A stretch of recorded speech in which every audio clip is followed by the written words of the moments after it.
Bus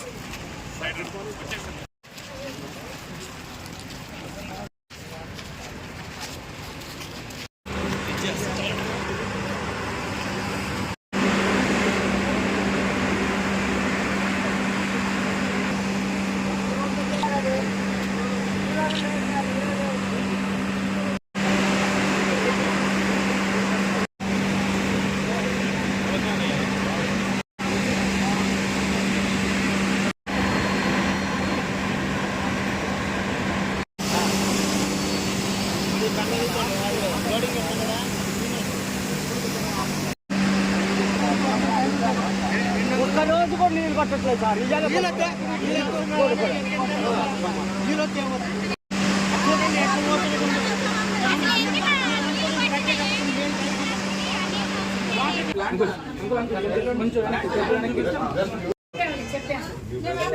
మా secretary గారు చెప్పారు వాటర్ మొత్తం కలిసిపోయిపోయింది.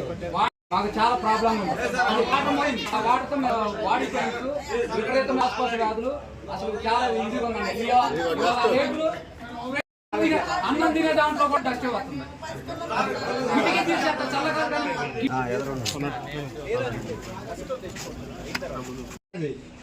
దీనివల్ల చాలా మంది చనిపోవడం కూడా జరిగింది సార్. తీసుకొచ్చి 10,000 పెట్టి తీసుకొచ్చి చేసుకోండి. ఇది వేరే దీంట్లో ఈ బాటిల్లో నీళ్ళు కరెంట్ ఎట్లా అయిపోయింది ఇది మంచం కదా సార్.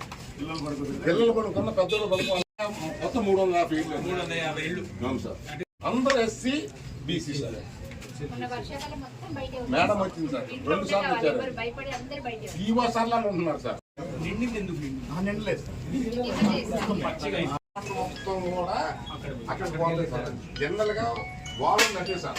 అక్కడ పిల్లవాడి డ్యామ్ అని ఒకటి ఉంది. దేశాల అవసరం కోసం త్యాగాలు చేసే అవసరం వస్తుంది. త్యాగాలు కొందరు చేస్తే లాభం అందేది అందరికీ మనకు తెలిసిన. త్యాగం చేసిన వారికి ఆదుకునే బాధ్యత మా పైన ఖచ్చితంగా ఉంటుంది. ఆ బాధ్యతని స్వీకరిస్తూ చేయాల్సిన పనులన్నీ ఖచ్చితంగా ఒక ప్రణాళిక పెట్టుకుంటూ చేస్తామనే మాట కూడా మీకు ఇవ్వడం జరుగుతుంది. ఆ స్థాయిలో